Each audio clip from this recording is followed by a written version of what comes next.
हा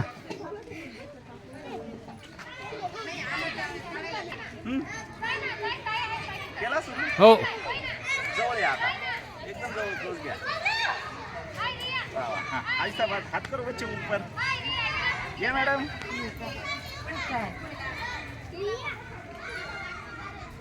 करा वंदना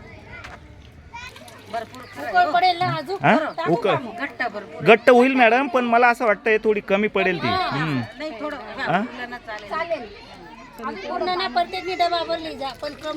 कमी पडायला नको आपल्याला हा कमी नको पडायला आपल्याला हो थोडं टाका गरम पाणी टाकता का कसं टाकता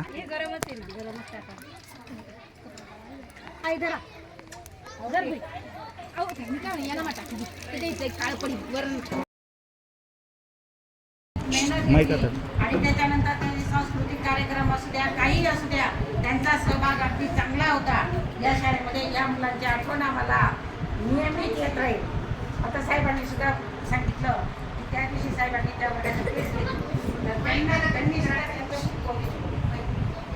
ते आता पण बोलले की अशी मुलं मिळणार नाही पण तरी सुद्धा आमची सगळीच मुलं यांच्या पुढची पण येणारी मुलं चांगलीच राहणार या मुंजवड गावची.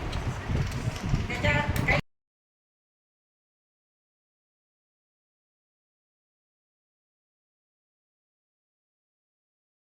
या शाळेने केलं हे विसरू नका आणि तुमचा आत्मविश्वास वाढवा.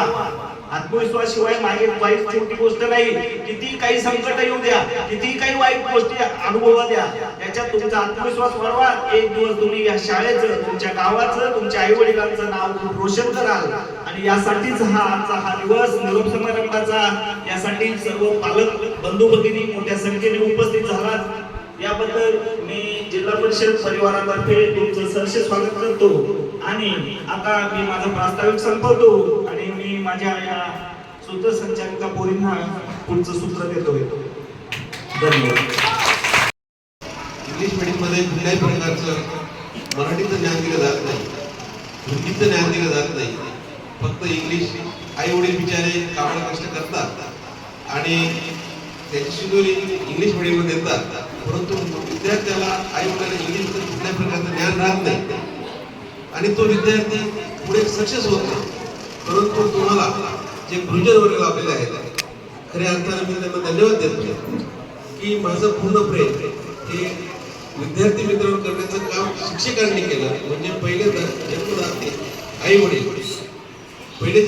आई वडील खऱ्या अर्थानं आपल्याला जीवनामध्ये सक्सेस करण्याचं काम गुरुमुले करतात आणि ते गुरुजन म्हणजे गुरु म्हणजे आपले शिक्षक. ज्या पद्धतीने गुरु ज्ञान दिलं त्या पद्धतीने आपण चालत असतो. आई वडिलांचं जन्म देण्याचं काम पालन पोषण करण्याचं काम.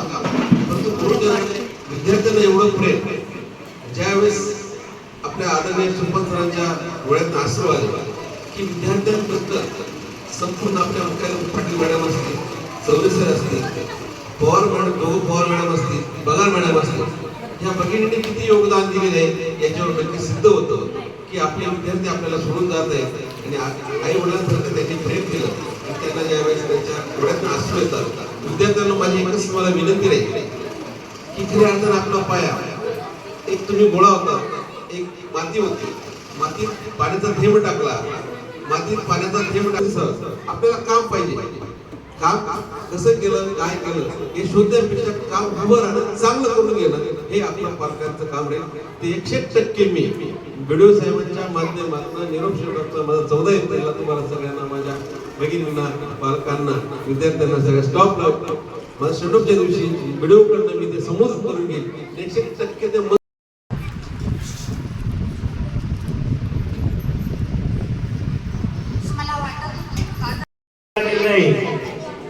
जो तुमच्या दृष्टीने सार्थ झाला. दर्श आमचा एक विद्यार्थी जसं मॅडमांनी तुम्हाला शब्द दिला होता तो दर्श तुमचा नाही तो आमचा आहे. आणि आम्ही आता पुन्हा एक आगाऊ शब्द देऊ इच्छितो की फक्त दर्शच्या बाबतीत नाही तर इथल्या प्रत्येक पालक विद्यार्थ्यांच्या बाबतीत हे विद्यार्थी कुठेही जाऊ द्या त्यांना कोणतीही अडचण असू द्या कोणतीही मी शब्द वापरतोय कोणतीही अडचण असू द्या फक्त आमच्या कानावर घाला. फक्त सगळ्या पालकांना नम्र विनंती आहे की या मुलांची अडचण आमच्या कानावर घाला. आम्ही सदोदित तत्पर आहोत की ही विद्यार्थी जी घडली ती पुन्हा कशी जास्तीत जास्त पुन्हा घडतील, कारण अतिशय चांगल्या हायस्कूलमध्ये ती जाणार आहे याचाही आम्हाला आनंद आहे. आणि आता आमची माझे नाव आहे, मी इयत्ता चौथीत शिकते. मी आता मराठी शाळा सोडून पाचवीला जाईल. मला खूप दुःख वाटेल. आम्हाला तिसरीला चौले सर होते, चौथीला पण चौले सर एवढे म्हणून माझी भाषा अध्यक्ष महाशय, पूज्य गुरुजन वर्ग आणि येथे जमलेल्या माझ्या पालकांनो, आज मी सरांबद्दल काही 2-3 शब्द सांगत आहे. ते तुम्ही शांत चित्ताने ऐकावे अशी माझी नम्र विनंती. मी जेव्हा पहिलीला आले तेव्हा मला शाळेची आवड, दुसरीला आले तेव्हा मला शाळेची आवड झाली. दुसरीला मला पाटील टीचर होते, त्यांनी मला संस्कार दिले. तिसरीला आमचे चौरे सर, चौथीला पण आमचे चौरे सर होते, त्यांनी पण मला संस्कार लावले. आता मी पाचवीला जाणार, मला खूप दुःख होते. एवढे बोलून मी माझ्या भाषेत मुख्याध्यापक मॅडमांना विनंती करतो की चौरे सर आणि त्यांच्या सोबत सावलीसारखे असणाऱ्या आमच्या काही यांचा शाळेच्या वतीने, पालकांच्या वतीने, याच्या वतीने, पालकांच्या वतीने मुख्याध्यापक मॅडमांनी सत्कार करावा असं मी विनंती करतो.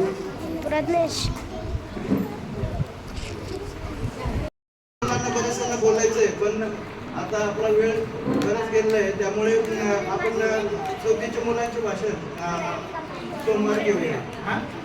आणि कसं आहे, माझं लय मोठं भाषण आहे ना, 4, 5, 6, 8, 9, 10 पण आहेत, त्यामुळे वेळ लागेल. असं उपस्थित पालकांना माझा नमस्कार आणि व्यासपीठावर असलेले माझे सहकारी. बघा, निरोप समारंभ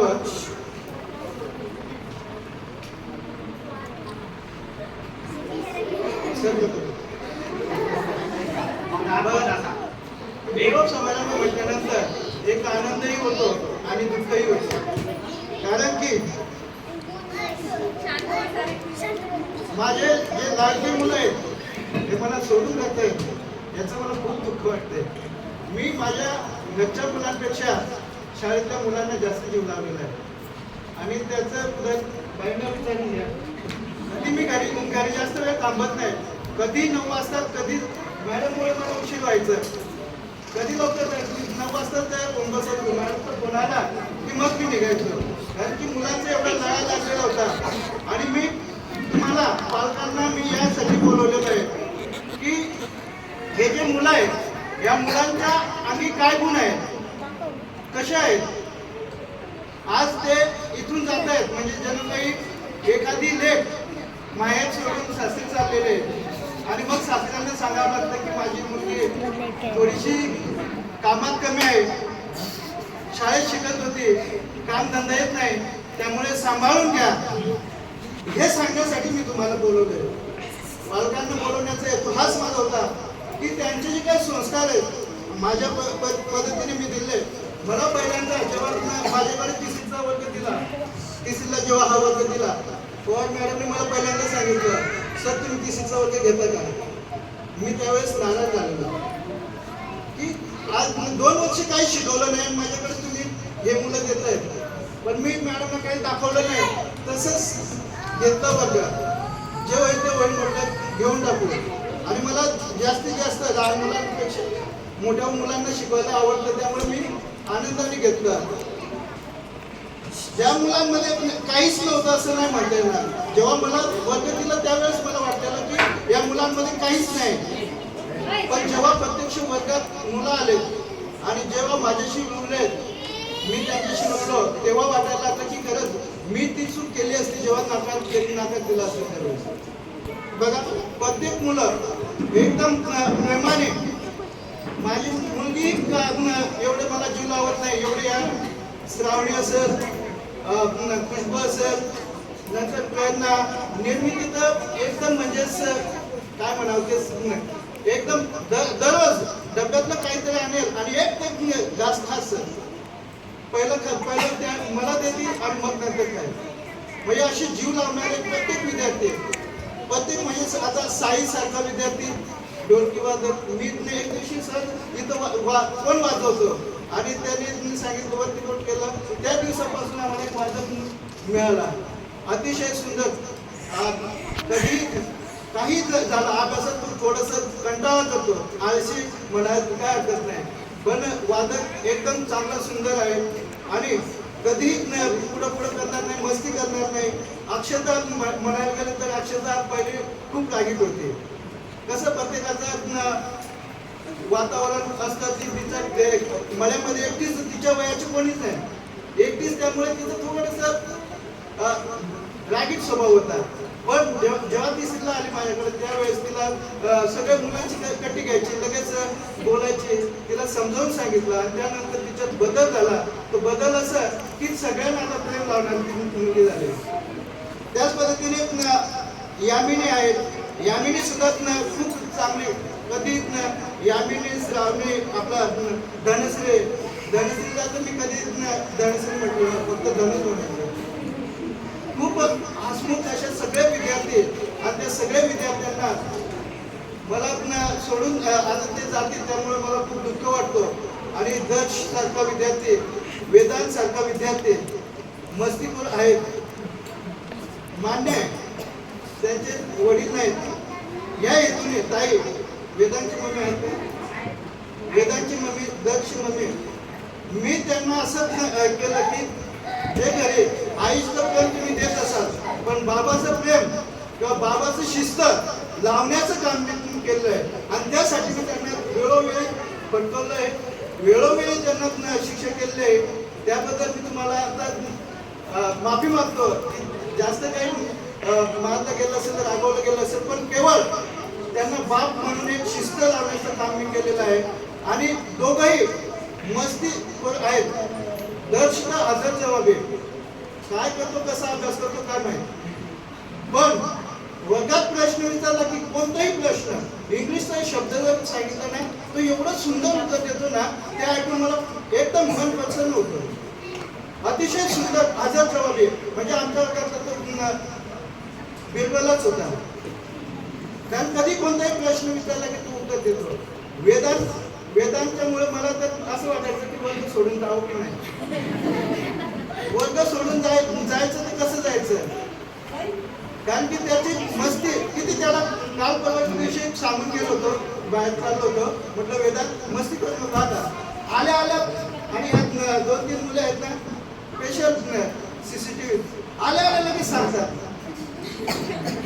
आणि वेदांत जर मस्तीखोर आहे पण हुशार आहे, भविष्यात त्याचं नाव उज्ज्वल करणार हे मी सांगतो.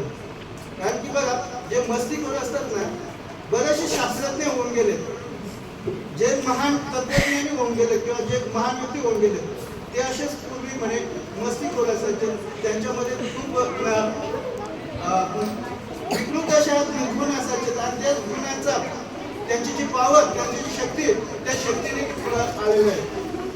बघा, मुलांना मी एक सांगू इच्छितो की बघा, मी त्या 4थीच्या मुलांना असं समजतो की 10वीचे मुलं आहेत माझे, काय 10वीचे मुलं आहेत. आणि त्यांना मी नेहमी ध्येय, कोणतं तर ध्येय गाठा, ध्येय लक्षात ठेवा. आणि तो ध्येयासाठी मी त्यांना सतत त्यांना सांगत असतो, वेगवेगळ्या गोष्टी सांगत असतो. त्यामुळे त्यांच्या ज्या ध्येयामुळे आणि बघा, त्यांचा ध्येय गाठण्यासाठी मी पालकांना विनंती करतो की त्यांच्या आवडी निवडीनुसार त्यांचा ध्येय त्यांना निवडून द्या.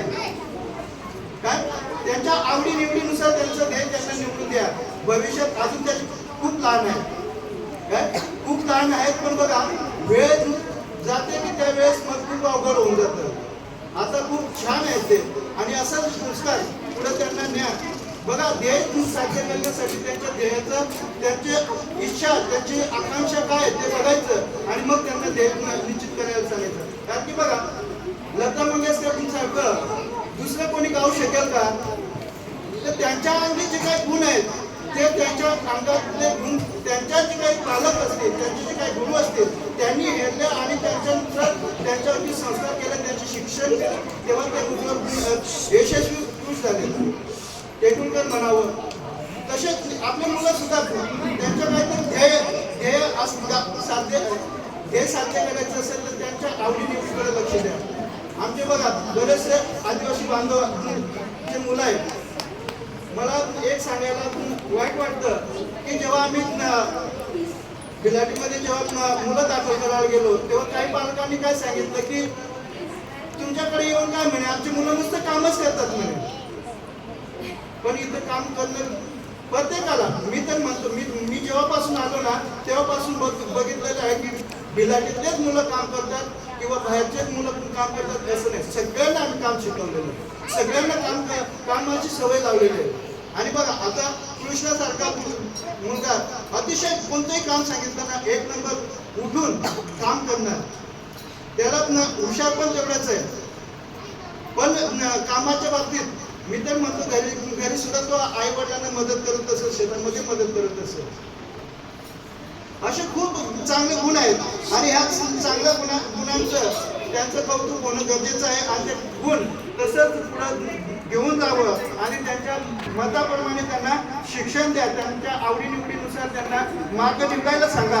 आणि त्या मार्ग निवडत असताना बघा त्यांना बघा मुलांनो, चौथीची मुलं इकडे लक्ष द्या. संधी सगळ्यांना सारखी येते असं नाही. बघा संधीसाठी संधी आपल्याकडे येते त्यावेळेस आपण 3 पद्धतीने बघायला पाहिजे. जागरूक आणि तत्पर आणि अलर्ट हे 3 शब्द सारखेच आहेत. पण बघा संधी सारखी येत नाही. आपल्या प्रसिद्ध डॉक्टर विठ्ठल लहाने आणि डॉक्टर तात्या लहाने हे आपल्या लातूरचे जे डॉक्टरांमध्ये प्रसिद्ध असतील, डॉक्टर तात्या लहाने यांना तर पद्मश्री पुरस्काराने सन्मानित करण्यात आलेलं आहे.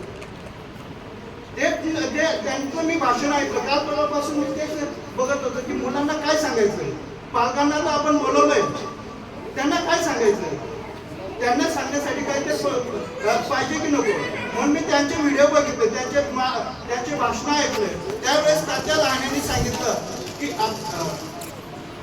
विठ्ठल लहाने, डॉक्टर विठ्ठल लहाने यांनी सांगितलं की बघा संधी प्रत्येकाला येते. बघा मुलांना लक्षात घ्या, संधी प्रत्येकाला येते. आमच्या वर्गात पण मी एकटा शिकून इथं आलेला आहे असं नाही. सर एकटे शिकून इथं आलेले नाहीत, मॅडम काही शिकून एकटे आले नाहीत. प्रत्येक वर्गामध्ये तुमच्यासारखे भरपूर मुलं होते.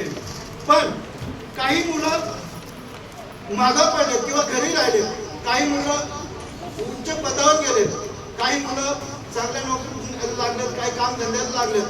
त्यांच्या पद्धतीने त्यांच्या जागेवर जातात. पण ही जी काय संधी असते त्या संधीचं सोनं करता यायला पाहिजे. काय संधीचं सोनं करता यायला पाहिजे. संधी एकच वेळा येते, संधी पुन्हा येते, पण तीच संधी पुन्हा येत नाही. जसं काही आता बघा चौथीची मुलं इथून चालले, आमच्यासारखे शिक्षक येतीलच, आता आमच्यापेक्षा चांगले शिक्षक येतील. पण आमच्या पद्धतीने जे दिलं, जे त्यांना मिळालं, ती संधी त्यांना त्यांच्या पद्धती होती त्यांना मिळाली. ती संधीचं सोनं करता यायला पाहिजे. संधी प्रत्येक वेळा येते, आपला दरवाजा ठोठावते आणि त्या ठोठावत असताना आपण ते दरवाजा उघडायला पाहिजे, त्या संधीचं स्वागत करायला पाहिजे, त्या संधीचं सोनं करता यायला पाहिजे. आणि ते सोनं जर करता यायला पाहिजे त्यावेळेस योग्य वेळी आपण जागरूक व्हायला पाहिजे, तत्पर राहायला पाहिजे, अलर्ट राहायला पाहिजे. तेव्हा आपण त्या संधीचा फायदा करू शकतो.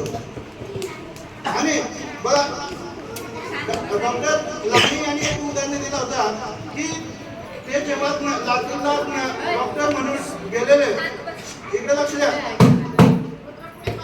इकडे लक्ष द्या. डॉक्टर लहाने यांनी सांगितलं की जेव्हा मी लातूरला मुंबईवरनं एकदम प्रख्यात डॉक्टर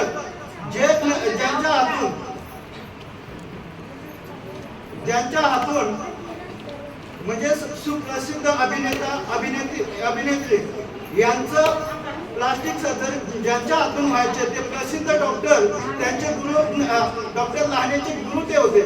ते काय म्हणायचे त्यांना की म्हणे मला तू जर इथं राहिलास, विठ्ठल तू जर इथं राहिलास तर भविष्यात तुला माझी खुर्ची मिळणार. काय माझी खुर्ची मिळणार. डॉक्टर ताने म्हणाले की एवढ्या मोठमोठ्या गाड्या घेऊन अभिनेते यायचे.